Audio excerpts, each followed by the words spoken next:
There's a pretty consistent pattern we see in property management. A lot of people can comfortably manage one rental property on their own. Sometimes even two feels manageable. But somewhere between 3, 4, and 5 properties, things start to shift. And it's not usually because the properties are worse or the tenants are more difficult. It's because the system starts to break down under scale.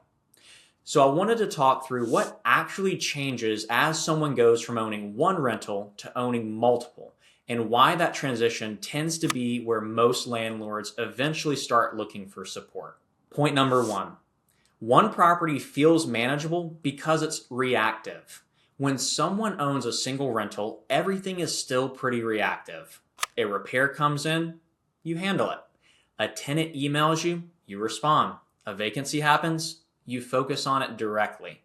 There's enough bandwidth to manage things as they come in, even if it's not perfectly organized. So in the beginning, it feels very doable. Next, 3 to 5 properties is where the system gap shows up.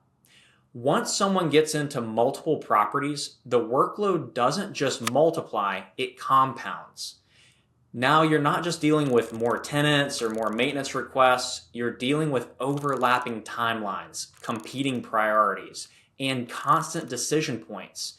A few examples we see: multiple repairs happening at the same time, different lease renewal timelines overlapping, vacancies not being staggered, inconsistent vendor coordination.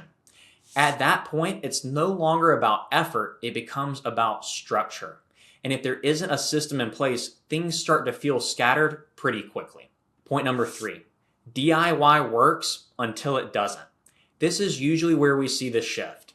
Most landlords don't wake up one day and decide they don't want to manage their properties anymore. What actually happens is response time starts slipping. Small issues take longer to resolve.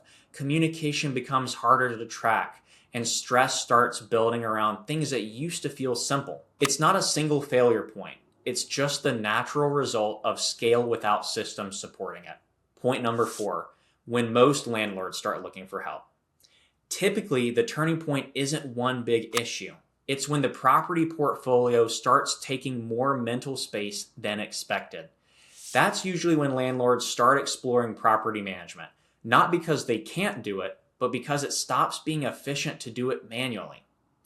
At that stage, the goals shift from "I can manage this myself" to "I need this to run more consistently without my involvement in every decision."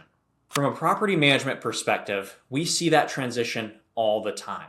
And it's rarely about losing control. It's about gaining structure. Because once there's a system handling the day-to-day, ownership becomes a lot more predictable and a lot less reactive. And if you've got any questions about the process or how managing rentals should or shouldn't work as your portfolio grows, don't hesitate to reach out. I'm Pierce Fryer with Tide Property Management, and we're always happy to be a resource. We look forward to hearing from you.